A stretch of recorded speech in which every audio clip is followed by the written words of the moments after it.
Pagkos ay ilayo kami tuwina sa lahat ng panganib, o malwalhati at pinagpalang Birhen. Amen. Magsiluhod po ang lahat para sa panalangin sa mahal na Birhen de Guia. O masintahin naming Birheng Maria, ina naming kalinis-linisan, ayon sa kalooban ng Amang makapangyarihan, ay isinilang mo si Jesus na aming tagapagligtas. Sa taglay mong kababaang loob at pananalig, ganap kang saksi at kalahok sa misteryo ng pag-ibig ng Diyos sa sangkatauhan, na lubos na ibinunyag sa kamatayan ni Jesus sa krus. Mula sa krus ay ibinigay ka sa amin ni Jesus upang amin din maging ina. Kami ngayon ay naglalakas loob na sa iyo ay dumulog upang hingin ang iyong gabay sa aming paglalakbay sa buhay na nasa panganib lagi, na kami ay maligaw at manghina. Kami ay iyong ipanalangin, lalong-lalo na ang kahilingang ito.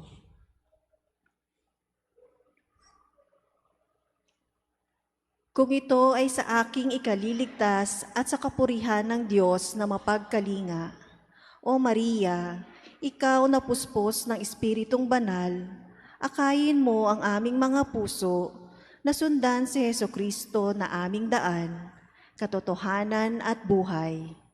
Ikaw na pangunahin at ganap na alagad ng iyong anak, gabayan mo ang simbahan na manatiling tapat sa pagsunod sa liwanag ni Kristong muling nabuhay, upang matiwasay na matahak ang daan patungo sa tahanan ng Ama, at doon ang lahat ay matipon at magsalo sa piging ng walang hanggang buhay, at liwanag na kinamit para sa amin ng iyong ginigiliw na anak na nabubuhay at naghahari kasama ng Ama at ng Espiritu Santo, magpa sa walang hanggan.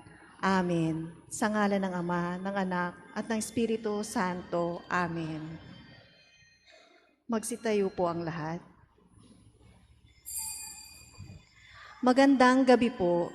Ngayon po ay araw ng Huwebes, misa sa karangalan ng mahal na Birheng Maria. Ang atin pong punong tagapagdiwang ay si Reverendo Padre Danichi Uy.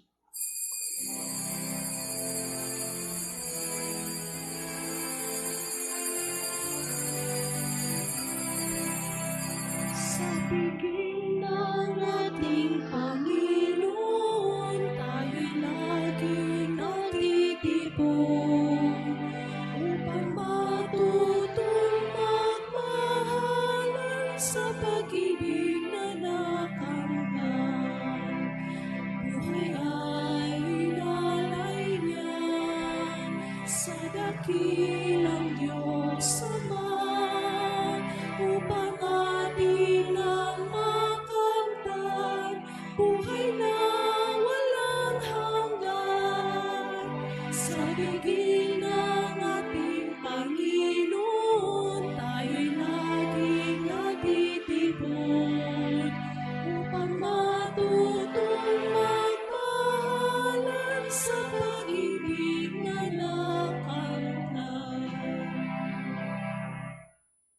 Simulan natin ang ating pagdiriwang sa ngalan ng Ama at ng Anak at ng Espiritu Santo. Amen. Ang pagpapala ng ating Panginoong Hesukristo, ang pag-ibig ng Diyos Ama at ang pakikipagkaisa ng Espiritu Santo naway sumainyong lahat. At sumainyo rin. Mga minamahal kong kapatid, natitipon tayo sa hapag ng Panginoon upang makinig sa kanyang salita na may nag-aalab na puso at upang buksan ang ating mga mata habang hinahati niya ang tinapay sa atin.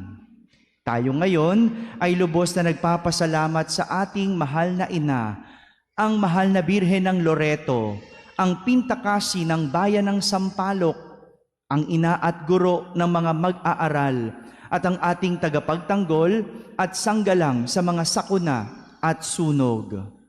Bumaling tayo sa kanyang makainang pag-aaruga at akayin nawa niya tayo sa kanyang mahal na anak na si Jesus. Kaya't bilang mga kaanib ng angkan ng Diyos, ating iyuko ang ating mga ulo, aminin natin ang ating mga kasalanan at dumulog tayo sa mawaing Panginoon na nagpapatawad ng lubos. Inaamin ko sa makapangyarihang Diyos At sa inyo, mga kapatid, na lubha akong nagkasala sa isip, sa salita, sa gawa, at sa aking pagkukulang. Kaya isinasamo ko sa mahal na Birheng Maria, sa lahat ng mga anghel at mga banal, at sa inyo, mga kapatid, na ako'y ipanalangin sa Panginoong ating Diyos. Kaawan tayo na makapangyarihang Diyos, patawarin tayo sa ating mga kasalanan at patnubayan tayo sa buhay na walang hanggan. Amen. Panginoon, kaawaan mo kami. Panginoon, kaawaan mo kami. Kristo, kaawaan mo kami. Kristo, kaawaan mo kami. Panginoon, kaawaan mo kami. Panginoon, kaawaan mo kami. Manalangin tayo. Ama naming makapangyarihan, niloob mong ang iyong salita na ibinalita ng anghel ay maging taong totoo sa sinapupunan ng mahal na Birhen. Ipagkaloob mong kaming sumasampalatayang siya ay ina ng Diyos, ay matulungan niyang dumalangin sa iyo. Sa pamamagitan ni Jesucristo, kasama ng Espiritu Santo, magpa sa walang hanggan. Amen. Magsiupo po ang lahat.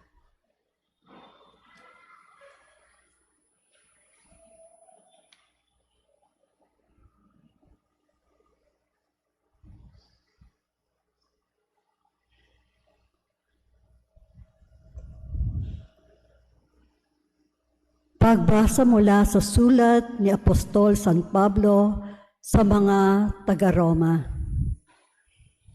Mga kapatid, ngayon ay nahayag na ang pagpapawalang sala ng Diyos sa mga tao.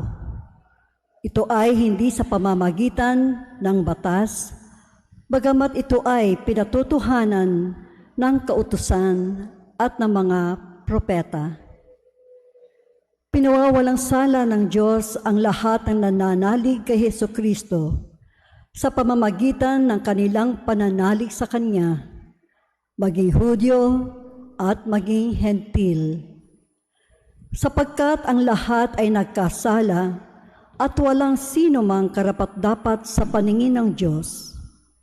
Gayunman, dahil sa Kanyang kagandahang loob, ay pinawalang sala sila sa pamamagitan ni Kristo Jesus, na nagpalaya sa kanila. Siya ang itinakda ng Diyos na maging handog upang sa pagbubuo ng Kanyang dugo ay maipatawad ang kasalanan ng tao sa pamamagitan ng pananalig sa Kanya. Ginawa ito ng Diyos upang ipakilalang siya ay matuwid, sapagkat noong una, nagtimpi siya at ipanagpaumanhin ang mga kasalanang nagawa ng mga tao. At sa ngayon, pinawalang sala niya ang mga nananalig kay Jesus upang patunayang siya ay matuwid. Ano ngayon ang ating ipagmamalaki? Wala. Bakit? Dahil lamang ba sa hindi natin pagkatupad sa kautusan? Hindi, kundi dahil sa ating pananalig kay Kristo, sapagkat maliwanag na ang tao ay pinawalang sala dahil sa pananalig kay Kristo at hindi sa pagtupad ng kautusan. Ang Diyos ba'y Diyos lamang ng mga Hudyo? Hindi ba Diyos din siya ng mga Hentil? Oo, sapagkat siya ay Diyos ng lahat, yamang iisa ang Diyos. Ang salita ng Diyos. Salamat sa Diyos. Sa piling ng poong Diyos may pag-ibig at pagtubos. Sa piling ng poong Diyos may pag-ibig at pagtubos. Sa gitna ng paghihirap, tinawag ko ay Panginoon. Panginoon, ako ay dinggin pagka ako'y tumataghoy. Dinggin mo ang pagtawag ko at paghingi ng iyong tulong. Sa piling ng poong Diyos may pag-ibig at pagtubos. Kung ikaw ay may talaan nitong aming kasalanan, lahat kami ay tatanggap ng hatol mong nakalaan. Ngunit iyong pinatawad, kasalanan ay nilimot. Pinatawad mo nga kami upang sa iyo ay matakot. Sa piling ng poong Diyos may pag-ibig at pagtubos. Sabik akong naghihintay sa tulong mo, Panginoon, pagkat ako ay may tiwala sa pangako mong pagtulong. Yaring aking pananabig, Panginoon, ay higit pa sa serenong naghihintay sa pagsapit ng umaga. Sa piling ng poong Diyos may pag-ibig at pagtubos. Magsitayo po ang lahat.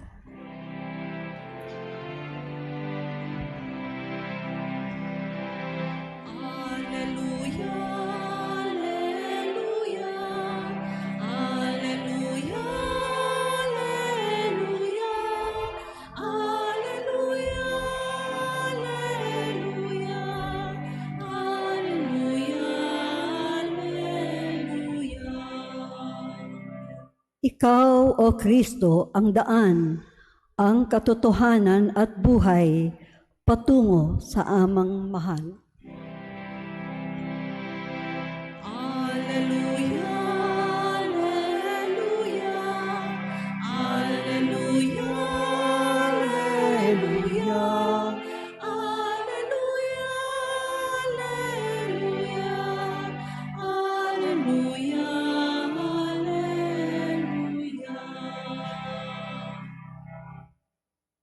Sumainyo ang Panginoon. At sumaiyo rin. Ang mabuting balita ng Panginoon ayon kay San Lucas. Papuri sa iyo, Panginoon.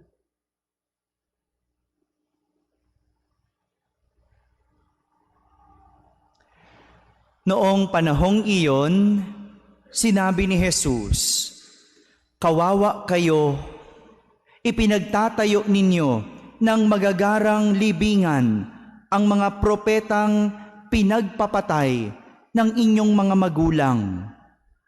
Sa ganitong paraan, kayo na rin ang nagpapatunay na sang-ayon kayo sa mga ginawa ng inyong mga magulang, sapagkat sila ang pumatay sa mga propeta at kayo naman ang nagtayo ng libingang puntod ng mga yaon. Dahil dito ay sinabi rin ng karunungan ng Diyos, magsusugo ako sa kanila ng mga propeta at ng mga apostol. Ang iba ay papatayin nila at uusigin ang iba. Sa gayoy, lalagpak sa lahing ito ang parusa dahil sa pagpatay sa mga propeta, buhat ng itatag ang sanlibutan, magmula kay Abel hanggang kay Zacarias, na pinatay sa pagitan ng dambanang sunugan ng mga handog at ng gusali ng templo. Sinasabi ko sa inyo, lalagpak sa lahing ito ang parusa dahil sa kanilang ginawa. Kawawa kayo, mga dalubhasa sa kautusan, sapagkat inalis ninyo ang susi ng karunungan. Ayaw na ninyong magsipasok, hinahadlangan pa ninyo ang mga nagnanais pumasok. At umalis si Jesus sa bahay na iyon. Mula noon, tinuligsa na siya ng mga eskriba at ng mga pariseyo at pinagtatatanong tungkol sa maraming bagay upang masilo siya sa kanyang pananalita. Mga kapatid, ang mabuting balita ng Panginoon. Pinupuri ka namin, Panginoong Hesukristo. Magsiupo po ang lahat. Magandang gabi po sa inyong lahat. Pakibating katabi ng magandang gabi. Yan. Isang pagtatama o corrections ang ating narinig sa ating mga pagbasa sa araw na ito. Sabihin nyo nga po, pagtatama. Corrections. Sa unang pagbasa, itinatama ni San Pablo ang mga Hudyong Romano sa kanilang paghahatol sa mga Hentil na noon ay tinuturing nilang tagalabas o outsiders. Dahil para sa mga Romanong Hudyo, sila lang mga Hudyo ang maliligtas. Yan ang nasa isip nila. Kami lang ang maliligtas. Hudyo lang ang maliligtas. Kayong hindi Hudyo, kayong mga Hentil, tagalabas. Outsider, hindi maliligtas. Ngunit, ang sabi ni San Pablo, hindi sa lahi o dahil sa pagsunod sa kautusan lamang matatamo ang kaligtasan. Tinatama ni San Pablo yung mga Romanong Hudyo, hindi dahil kayo'y Hudyo, hindi lang dahil marunong kayong sumunod sa kautusan, kaya kayo maliligtas. Hindi po. Kundi sabi ni San Pablo, maliligtas kayo sa pamamagitan ng pagsampalataya kay Jesus. Si Jesus ang susi, ang sagot sa kaligtasan. Dahil sa pagmamagandang loob ni Jesus, napapawalang sala ang tao bagamat siya ay makasalanan. Ayon kay San Pablo, lahat naman tayo ay nagkakasala at hindi karapat-dapat sa Diyos. Meron po ba ditong walang kasalanan? Taas nga ang kamay. Hindi ba wala? Lahat kasi tayo nagkakamali. Lahat tayo may pagkakasala. At tayo'y napapawalang sala dahil lang sa kagandahang loob ng Diyos. Kagandahang loob ni Jesus. Kaya hindi ibig sabihin, Hudyo ka, ikaw lang ang maliligtas. Nakarinig na ba kayo ng ganon?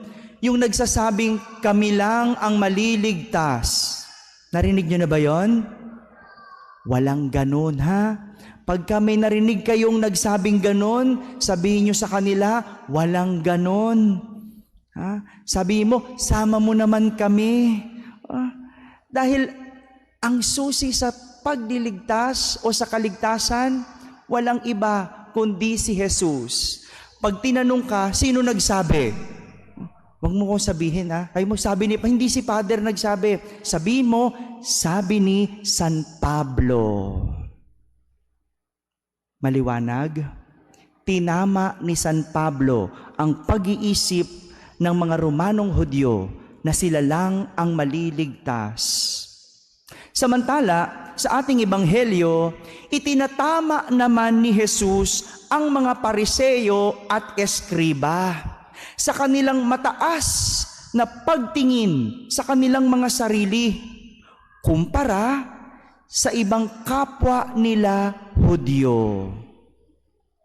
Tingnan mo na, dito kapwa Hudyo na, nagpapagalingan pa, nagpapataasan pa. Yung kanina, yung sa first reading, sabi, kami lang Hudyo ang maliligtas. Ngayon, sa ebanghelyo, lahat na sila Hudyo. Pero kahit lahat na sila, nagpapataasan pa. Mataas ang tingin sa sarili ng mga Pariseyo at Eskriba. Bakit? Kasi alam nila ang batas. Marurunong sila. Matatalino sila.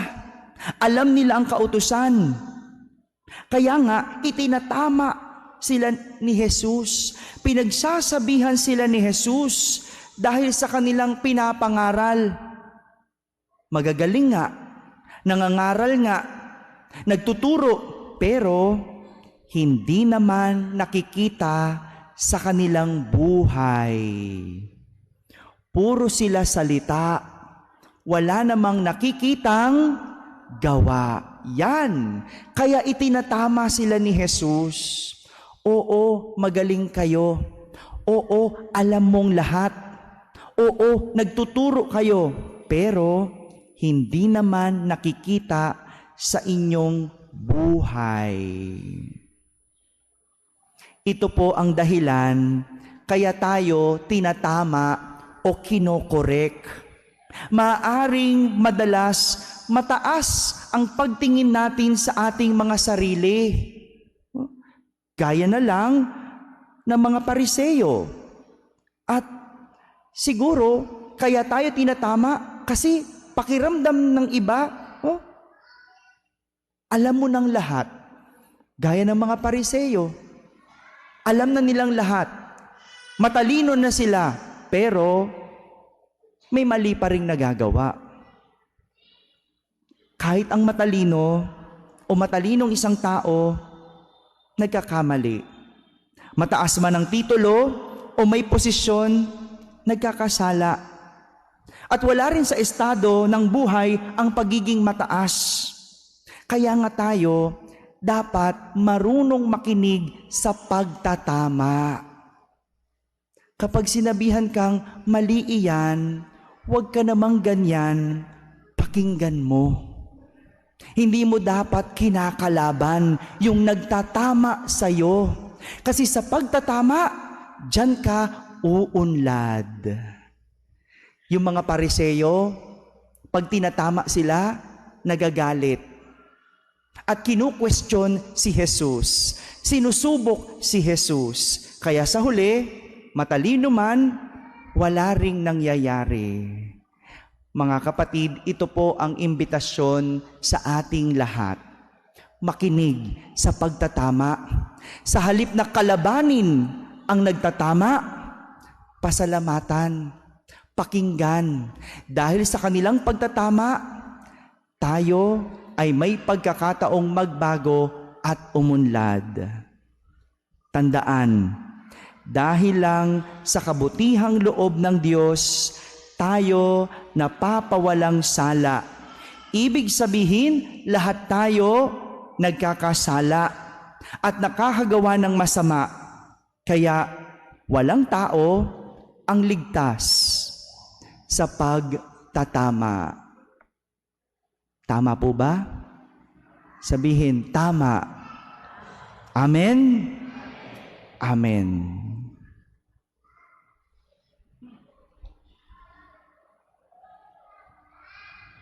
Magsitayo po ang lahat. Mga kapatid, may pananampalatayang ilapit natin ang kahilingan sa Amang nagnanais na ang lahat ng tao ay magpaunlak sa kanyang paanyaya sa piging ng buhay na walang hanggan sa langit. Sa bawat kahilingan, atin pong idadalangin at sasambitin, Panginoon, dinggin mo ang aming panalangin. Panginoon, dinggin mo ang aming panalangin. Sa ating buhay, bilang bahagi ng bayan ng Diyos, nawa ay magampanan natin ang hamon ng Ebanghelyo sa ating palagiang pagsaksi. Manalangin tayo sa Panginoon. Panginoon, dinggin mo ang aming panalangin. Atin nawang maiwasang gawin ang mga bagay na nakikiayon o pagpapakitang tao lamang. Manalangin tayo sa Panginoon. Panginoon, dinggin mo ang aming panalangin. Yaong mga pinaghihinaan ng loob, dahil sa ating hindi naging magandang ugali, at pakikitungo nawa ay manumbalik sa pagsisimba sa pamamagitan ng ating pagbabalik loob at pagbabagong buhay. Manalangin tayo sa Panginoon. Panginoon, dinggin mo ang aming panalangin. Ang mga may sakit, nawa ay makita ang mapagpagaling na kamay ng Diyos sa dinaranas nilang mga pagsubok at paghihirap. Manalangin tayo sa Panginoon. Panginoon, dinggin mo ang aming panalangin. Ang mga yumao na sa buhay na ito, nawa ay tanggapin sa walang hanggang kaluwalhatian. Manalangin tayo sa Panginoon. Panginoon, dinggin mo ang aming panalangin. Sa katahimikan, ating ilapit sa Diyos ang ating mga pansariling kahilingan.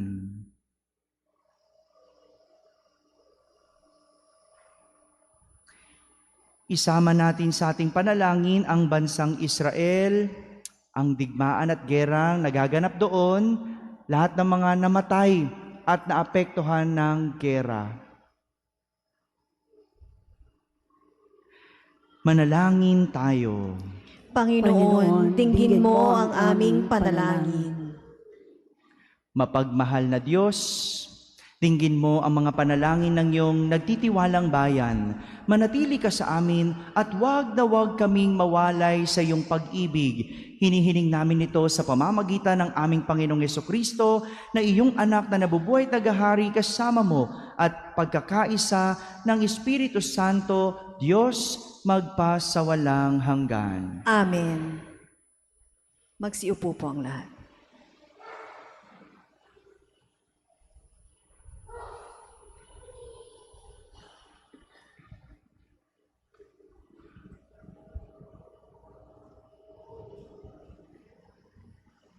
Kapuri-puri ka, Diyos amang lumikha sa sanlibutan sa iyong kagandahang loob. Naritong aming may alay mula sa lupa at bunga ng aming paggawa, ang tinapay na ito para maging pagkaing nagbibigay buhay. Kapuri-puri ang poong may kapal, ngayon at kailanman.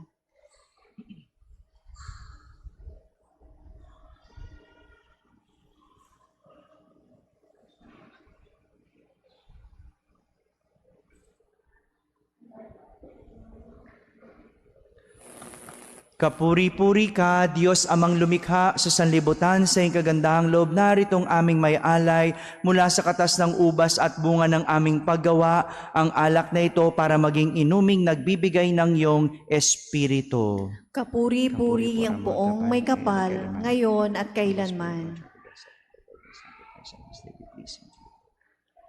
Magsitayo po ang lahat.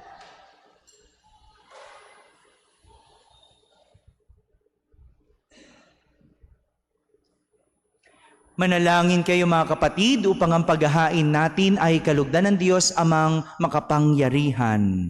Tanggapin nawa ng Panginoon itong paghahain sa iyong mga kamay, sa kapurihan niya at karangalan, sa ating kapakinabangan at sa buong sambayanan niyang banal. Ama naming lumikha, ang mga alay naming nakahain sa iyong dambana ay pabanalin nawa ng paglukob ng banal na Espiritu na pumuspo sa sinapupunan ng mahal na Birheng Maria upang magdalang tao at magsilang sa iyong anak na siyang namamagitan magpasawalang hanggan. Amen. Sumainyo ang Panginoon. At sumaiyo rin. Itaas sa Diyos ang inyong puso at diwa. Itinaas na namin sa Panginoon. Pasalamatan natin ang Panginoong ating Diyos. Marapat na siya ay pasalamatan. Ama naming makapangyarihan, tunay ngang marapat na ikaw ay aming pasalamatan ngayong pinararangalan ang mahal na Birhen ng Loreto. Bukod mong pinagpala sa babaeng lahat, ang mahal na Birheng totoong mapalad na iyong piniling maging ina ng iyong anak nung isugo mo siya bilang aming Mesiyas. Sa kapangyarihan ng Espiritong Banal, ang Birheng Maria ay naging inang tunay ng iyong anak na kanyang isinilang bilang liwanag nitong sanlibutan. Kaya kaisa ng mga anghel na nagsisiawit ng papuri sa iyo nang walang humpay sa kalangitan, kami nagbubunyi sa iyong kadakilaan. Santo, Santo, Santo, Panginoong Diyos ng mga hukbo, napupuno ang langit at lupa ng kadakilaan mo, o sana sa kaitaasan. Pinagpala ang naparirito sa ngalan ng Panginoon, o sana sa kaitahasan. Magsiluhod po ang lahat. Ama naming banal, ikaw ang bukal ng tanang kabanalan. Kahit sa pamagitan ng iyong Espiritu ay gawin mong banal ang mga kaloob na ito upang para sa amin ay maging katawan at dugo ng aming Panginoong Hesukristo. Bago niya pinagtiis ang kusang loob na maging handog, hinawakan niyang tinapay, pinasalamatan kanya, pinaghati-hati niya iyon, iniabot sa kanyang mga alagad at sinabi, "Tanggapin ninyong lahat ito at kanin. Ito ang aking katawan na inihahandog para sa inyo."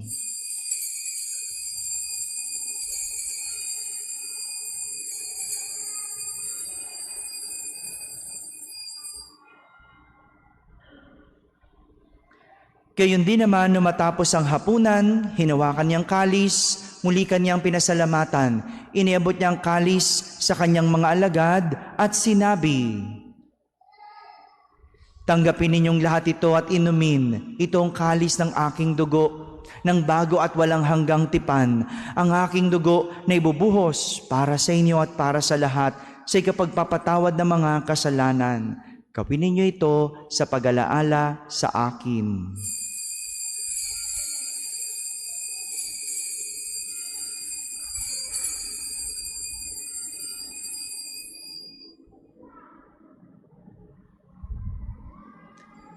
Ipagbunyi natin ang misteryo ng pananampalataya. Sa krus mo at pagkabuhay, kami natubos mong tunay. Poong Jesus, naming mahal, iligtas mo kaming tanan, ngayon at magpakailanman.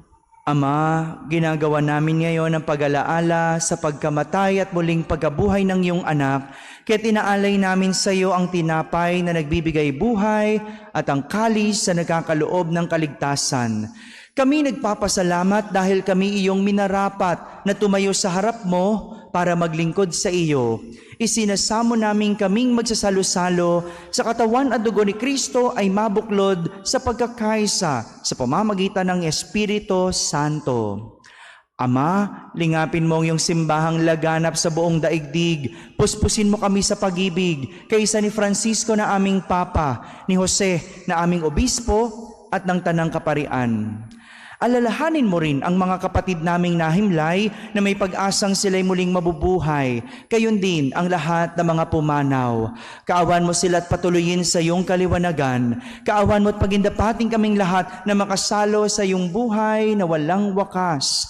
Kaisa na mahal na Birheng Maria na Ina ng Diyos, ng kabiyak ng puso niyang si San Jose, kaisa ng mga apostol at ng lahat ng mga banal na namuhay dito sa daigdig ng kalugod-lugod sa iyo. May pagdiwang nawa namin ang pagpupuri sa kararangal mo sa pamamagitan ng iyong anak na aming Panginoong Hesukristo. Sa pamamagitan ni Kristo, kasama niya at sa Kanya, ang lahat ng parangal at papuri ay sa iyo, Diyos Amang makapangyarihan, kasama ng Espiritu Santo, magpa sa walang hanggan.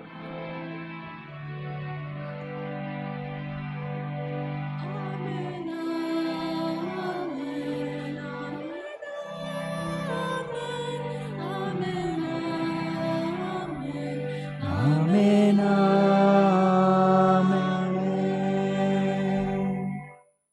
Sa tagubilin ng mga nakahagaling na utos at turo ni Jesus sa Panginoon natin at Diyos, ipahayag natin ng lakas loob. Ama namin, sumasalangit ka.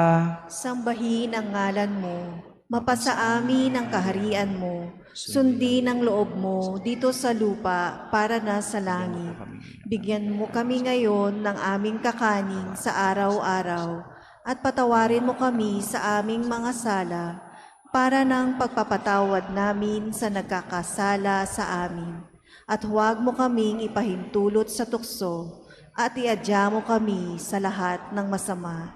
Hinihiling namin kami iadya sa lahat na masama, pagkalooban ng kapayapaan araw-araw, iligtas sa kasalanan at ilayo sa lahat ng kapahamakan, samantalang aming pinananabikan ang dakilang araw ng pagpapahayag ng tagapagligtas naming si Heso Kristo. Sapagkat iyo ang kaharian at ang kapangyarihan at ang kapurihan magpakailanman. Amen. Panginoong Jesucristo, sinabi mo sa iyong mga apostol, kapayapaan ang iniiwan ko sa inyo, ang aking kapayapaan ang ibinibigay ko sa inyo. Tunghayan mo ang aming pananampalataya at huwag ang aming pagkakasala. Pagkalooban mo kami ng kapayapaan at pagkakaisa ayon sa iyong kalooban, kasama ng Espiritu Santo, magpasawalang hanggan. Amen. Ang kapayapaan ng Panginoon ay laging sumainyo. At sumainyo rin. Magbigayan kayo ng kapayapaan sa isa't isa. Peace be with you.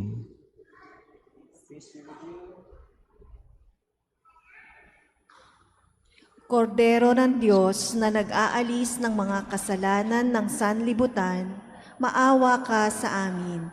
Kordero ng Diyos na nag-aalis ng mga kasalanan ng sanlibutan, maawa ka sa amin. Kordero ng Diyos na nag-aalis ng mga kasalanan ng sanlibutan, ipagkaloob mo sa amin ang kapayapaan. Magsiluhod po.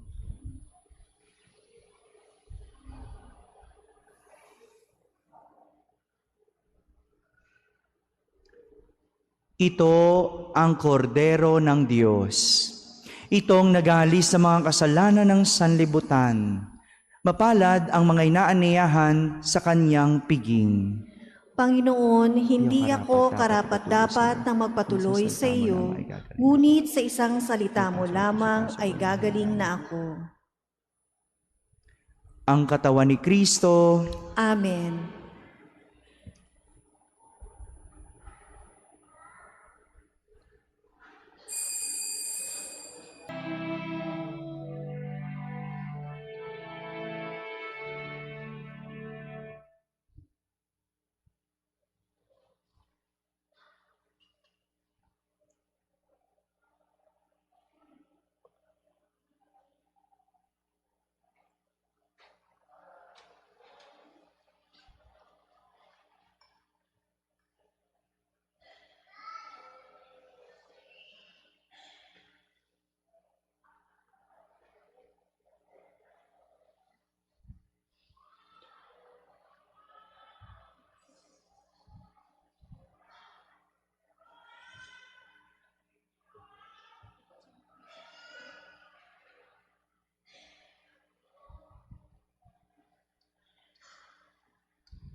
Magsitayo po ang lahat.